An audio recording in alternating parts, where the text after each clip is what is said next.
بسم اللہ الرحمن الرحیم۔ السلام علیکم ناظرین، ریڈ زون سے میں ہوں علی رضا الوی اور میرے ساتھ موجود ہیں جناب مسر پرلاس۔ خواتین حضرات، آپ کی خدمت میں اسلام حسب سابق حسب روایت پاکستان کے لیے دعا۔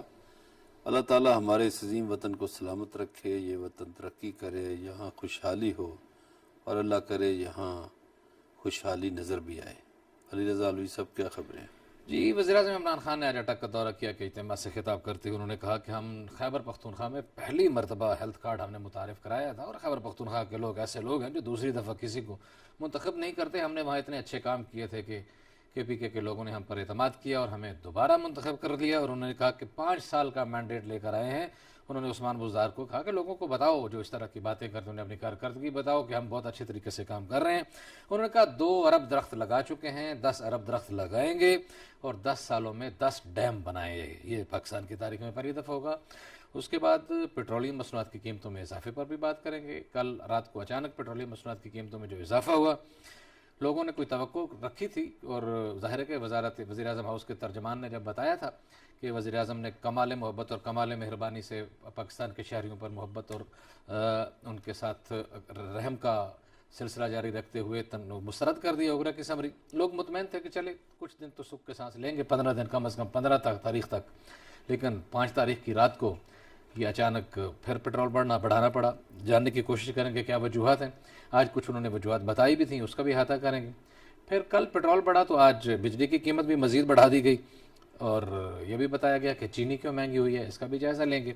اور پروگرام کے آخری سیگمنٹ میں ہم بات کریں گے کل عدم تحریک لبیک کو کل عدم سے ہٹانے کے لیے کتنی پیش رفت ہوئی ہے، معاہدہ کیا ہوا ہے، معاہدے کو خفیہ رکھنے کی کیا ضرورت پڑی ہے، اور اب آگے کیا ہونے جا رہا ہے، اس کا بھی جائزہ لیں گے۔ اور فلسطین میں ظلم و ستم جو بڑھتا چلا جا رہا ہے اسرائیل کا، وہ بھی آج ہمارا موضوع سخن ہوگا۔ لیکن سب سے پہلے وزیر اعظم عمران خان کے دورہ اٹک کے دوران عوام کے ساتھ انہوں نے ایک عوام کے ساتھ اجتماع سے خطاب کرتے ہوئے کچھ باتیں کی جو انہوں نے کہا، انہی کی زبانی سناتے ہیں، پھر مظہر پرلاس صاحب سے تبصرہ لیتے ہیں۔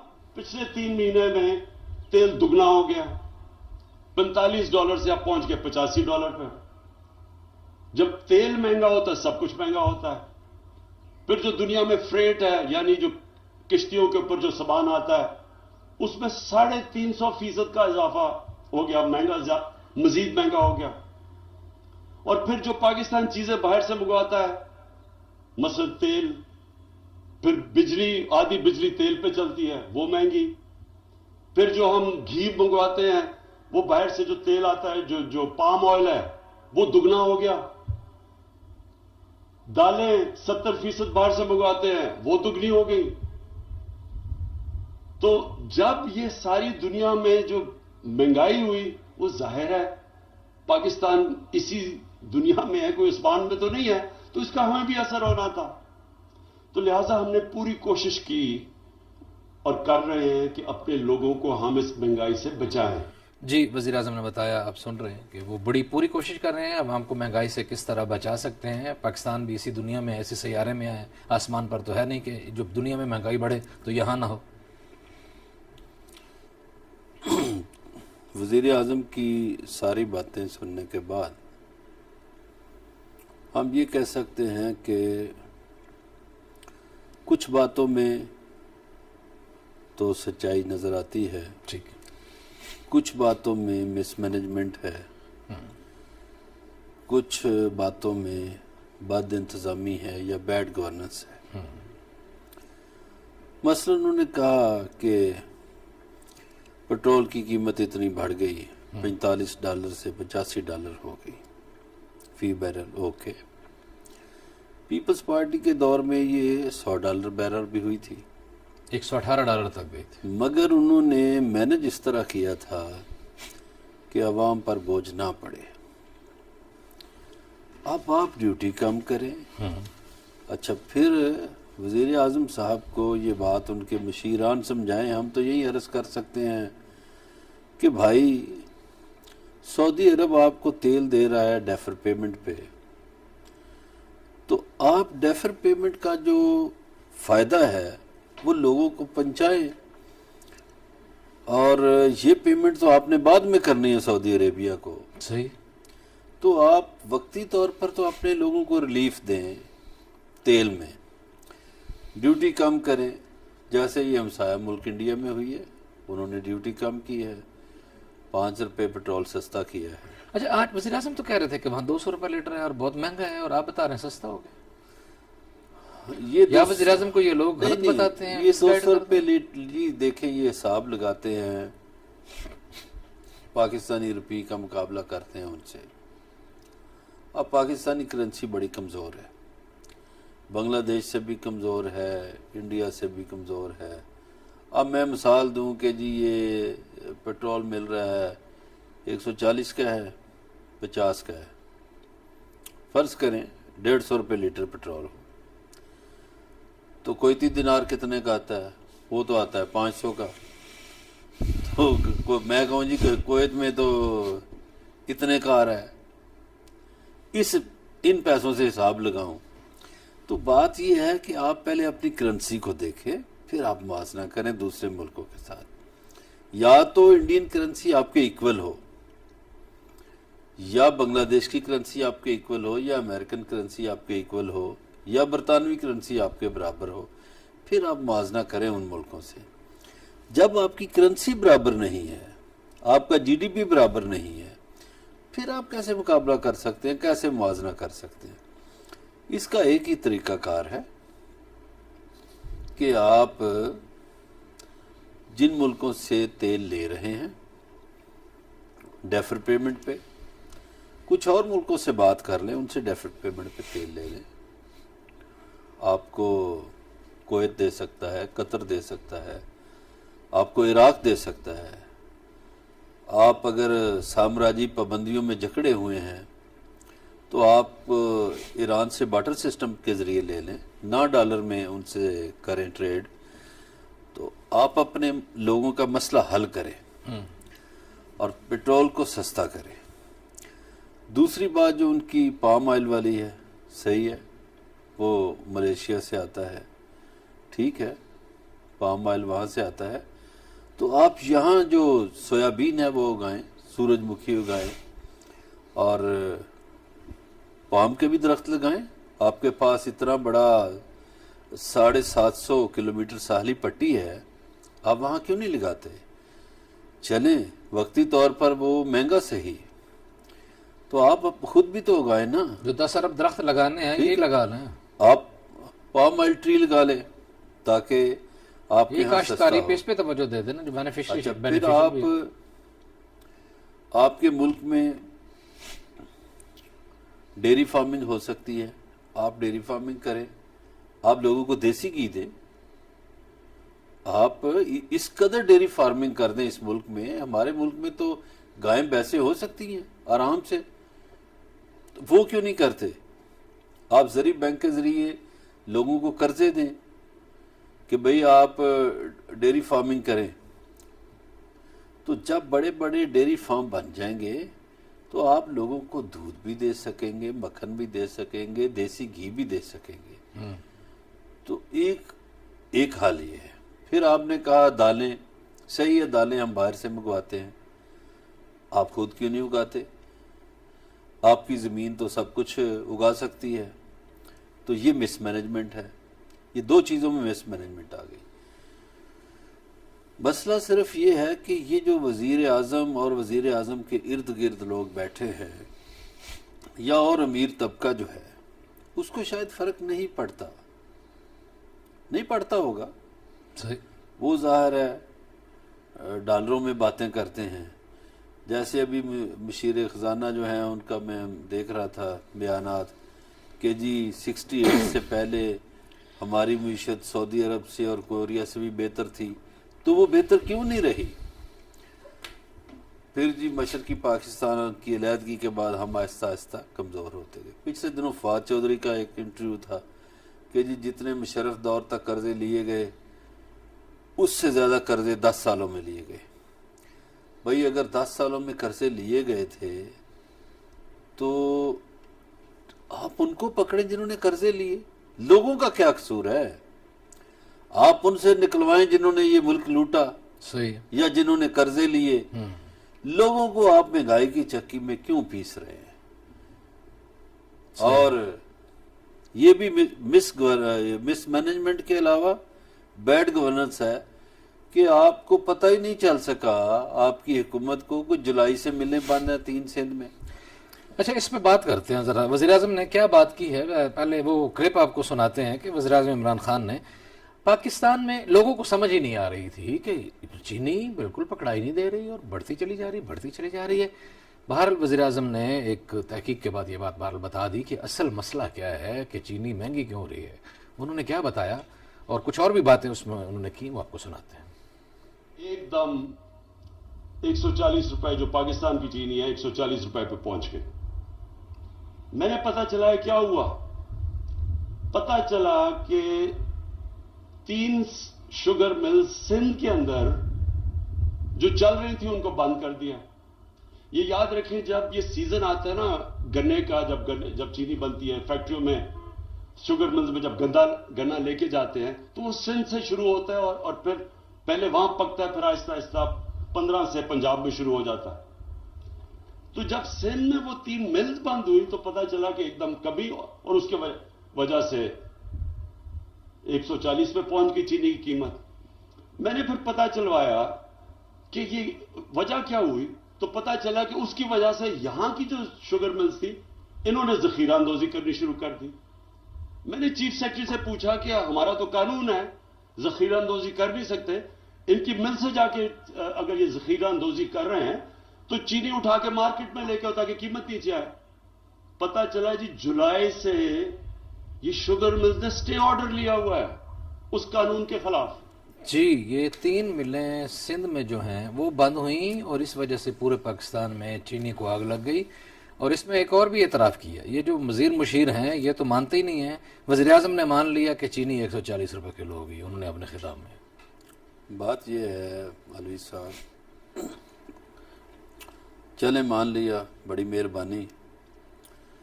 گزارش یہ ہے کہ یہ مینج کرنا کس کا کام ہے؟ یہ جو آپ چیف سیکرٹری سے پوچھ رہے ہیں وہ بھائی چیف سیکرٹریوں سے زیادہ طاقتور ہے شوگر مافیا پاکستان میں. ہمارے ناظرین کو شاید علم نہ ہو لیکن مجھے ایک سرکاری میٹنگ میں جانے کا اتفاق ہوا تو مجھے پتہ چلا کہ پاکستان میں چینی کی قیمت کا تعین حکومت کرتی ہی نہیں. میں نے کہا بھئی پھر کون کرتا ہے؟ کب سے شوگر ملیں بنی ہوئی ہیں، آپ لوگ سبسڈی دیتے ہیں ان کو، کبھی بجلی میں بھی سبسڈی دیتے ہیں، کبھی انڈسٹری لگانے میں بھی چھوٹ دیتے ہیں، کبھی ان کی جو مشینری آتی ہے اس پہ بھی چھوٹ دیتے ہیں. تو اتنی چھوٹ کے بعد بھی حکومت تعین نہیں کرتی. انہوں نے کہا نہیں جی شوگر مل ایسوسی ایشن کرتی ہے. ایک تو یہ نالائکی ہے اس حکومت کی بھی، اس سے پہلی حکومتوں کی بھی. کسی ایک شعبے کو اتنی چھوٹ کیوں دی گئی جس پہ آپ اربوں دے رہے ہیں، اس کو ریلیف دے رہے ہیں، اس شعبے میں جھونک رہے ہیں، ان کو سبسڈی دے رہے ہیں. تو آپ کا اتنا بھی حق نہیں کہ آپ شوگر کی قیمت خود تعین کر سکیں. صحیح. ایک تو پچھلی حکومتوں کی بھی اس حکومت کی بھی یہ نالائکی ہے. دوسرا اس کی مزید نالائکی یہ ہے کہ جب آپ کو پتہ تھا کہ شوگر کا بحران آنے والا ہے تو آپ مینج کریں، باہر سے منگوائیں. آج بھی باہر سے چینی سستی مل جاتی ہے، پاکستان سے سستی چینی باہر سے مل جاتی ہے. صحیح. امپورٹ کریں. اچھا پھر وہ کہتے ہیں جی وہ فریٹ کا جی بڑا ریٹ بڑھ گیا ہے جی، جو کشتیوں کے ذریعے سامان آتا ہے. وہ بھائی آپ کے پاس پوری وزارت ہے بحری امور کی، آپ کے پاس بحری جہاز جو ہیں وہ کدھر گئے؟ آپ کے پاس بحری کشتیاں کدھر گئی؟ ان کے ذریعے منگوائیں. اور یہ ٹرکوں کا سسٹم بند کریں. یہ غلام محمد بھلور نے شروع کروایا تھا جب وہ ریلوے کے وزیر بنے تھے. آپ ریلوے کی مال گاڑی کو کیوں نہیں چلاتے؟ آپ لوگوں کو چیزیں پہنچانے کا متبادل بندوبست کریں. دنیا میں ہمیشہ وہ ملک مار نہیں کھاتے جو متبادل بندوبست رکھتے ہیں. اس حکومت نے یہ سوچا ہی نہیں کہ متبادل کیا ہے. مجھے ایک واقعہ یاد آ رہا، میں پہلے بھی شاید اچھا ابھی ٹائم نہیں ہے واقعہ سنانے کا تو میں بعد میں کسی دن سنا دوں گا. نہیں آپ واقعہ ضرور سنائیے گا. ابھی ہم بریک پہ جائیں گے اور بریک سے واپس آ کے واقعہ بھی سنیں گے مظہر برلا صاحب جو واقعہ سنانا چاہتے ہیں, اور اس بات کا بھی جائزہ لینے کی کوشش کریں گے کہ پاکستان میں آخر کتنی شوگر ملیں ہیں, اور اگر 2-3 شوگر ملیں بند ہو جائیں یا سٹے پہ چلی جائیں تو پورے ملک کو وہ کیسے جام کر سکتی ہیں. وزیر اعظم کو کون مس گائیڈ کر رہا ہے, کون آدھا سچ بتا رہا ہے یا کون آدھا جھوٹ بتا رہا ہے, اس کا جائزہ لیں گے. ہمارے ساتھ رہیے گا, ملتے ہیں بریک کے بعد.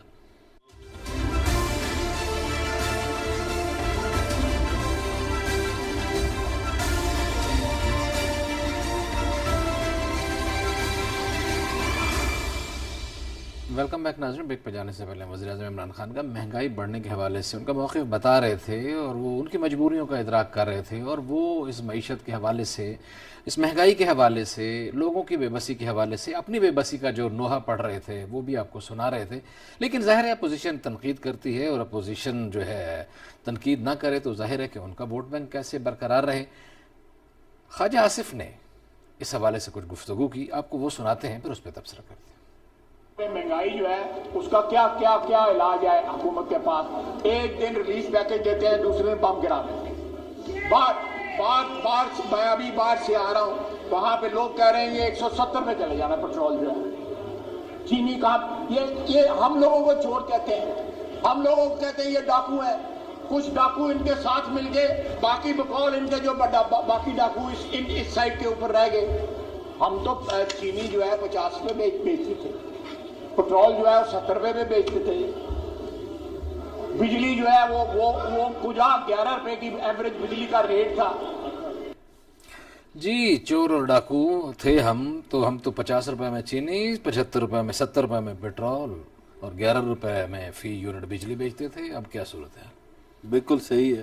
گزارش یہ ہے علوی صاحب کہ ٹھیک ہے مہنگائی ہے, مجھے بھی احساس ہے, آپ کو بھی ہے, ہمارے بہت سے سننے والوں کو مہنگائی چبھتی ہے. لیکن یہ صاحب جو تقریر فرما رہے تھے ان کو سرٹیفکیٹ نہیں دیا جا سکتا صفائی کا, اس لیے کہ جتنا پاکستان نے قرضہ مشرف دور تک لیا تھا اس سے زیادہ قرضہ 10 سالوں میں پیپلز پارٹی اور نون لیگ کی حکومتوں نے لیا. اب ایک مقروض ملک ہے, کمزور معیشت ہے, اور اس میں مجھے ذرا یہ بتائیے گا کہ یہ شوگر ملیں ہیں کن لوگوں کی؟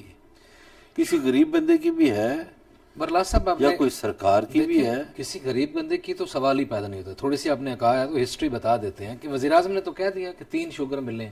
اب جس نے وزیر اعظم کو یہ بریفنگ دی ہے, اب اگر ہماری یہ بات وزیر اعظم سن سکیں یا ان تک کسی طرح پہنچ جائے تو پھر وزیر اعظم کو ایکشن لینا چاہیے کہ ان کو جھوٹ کیسے پیش کیا جاتا ہے, گمراہ کیسے کیا جاتا ہے, کہ 3 ملیں ملک میں کس طرح بحران پیدا کر سکتی ہیں. پاکستان میں 81 ملیں ہیں, 81 شوگر ملیں ہیں, اور 81 شوگر ملوں میں سے 40 شوگر ملز پنجاب میں ہیں, 49% تمام شوگر ملوں کا حصہ. 32 جو ہیں وہ سندھ میں ہیں یعنی 40%, اور 9 کے پی کے میں ہیں یعنی 11%. پاکستان جب بنا تھا تو صرف 2 شوگر ملیں تھیں, اور اس کے بعد پھر یہ 1949 میں پریمیئر شوگر مل جو بنی مردان میں, پھر 61 میں ٹنڈو محمد خان میں سندھ میں ایک بنی. اچھا پھر مزے کی بات ہے برلا صاحب, 31 برس میں 1959 سے لے کے 1990 تک 31 سال میں 28 شوگر ملیں بنی. اور جو آپ عموماً جو کہتے ہیں کہ جو یہ سنہری دور جو جی صاحب فرما رہے تھے, جن کو آج بڑی تکلیف ہے, انہوں نے 90 سے لے کے 98 تک پاکستان میں 31 نئی اور شوگر ملیں ایڈ ہوئی اس میں. اچھا اب اسے کہیں جی انہوں نے انڈسٹریلائزیشن کی یا جو بھی کیا, یا اس میں مال پانی زیادہ تھا تو اس میں آئے. پاکستان چھٹا بڑا ملک ہے گنا کاشت کرنے کے حوالے سے, لیکن پاکستان چینی کھانے والے 8 بڑے ملکوں میں, یہاں کے لوگ اتنی چینی کھاتے ہیں کہ دنیا میں سب سے زیادہ 8 جن ملکوں میں چینی کھائی جاتی ہے ان میں پاکستان شامل ہے. بات کرنے کا مقصد یہ ہے کہ وزیر اعظم کو یہ تو بتا دیا گیا کہ سر جی کہ 3 شوگر ملیں وہاں بند پڑی ہیں تو اس لیے مہنگائی ہو رہی ہے. یہ نہیں بتا رہے کہ سر جی آپ کا جو حکم ہوتا ہے مہنگائی کنٹرول کریں, ہم اتنے نالائق ہیں کہ ہم اس پہ عمل درآمد نہیں کرا سکتے. اور یہ آپ نے پوچھا نا ہے کس کی, یہ ٹاپ 10 میں شوگر ملوں کے نام بتا دیتا ہوں. ملک کی سب سے بڑی 10 جو ہیں, آپ پھر خود آپ کو تو پتہ ہے مالکان سے کون کون مالک ہے. Crescent sugar mill, Najma sugar mill, فوجی sugar mill, Khairpur Sindh sugar mill, شکرگنج sugar mill,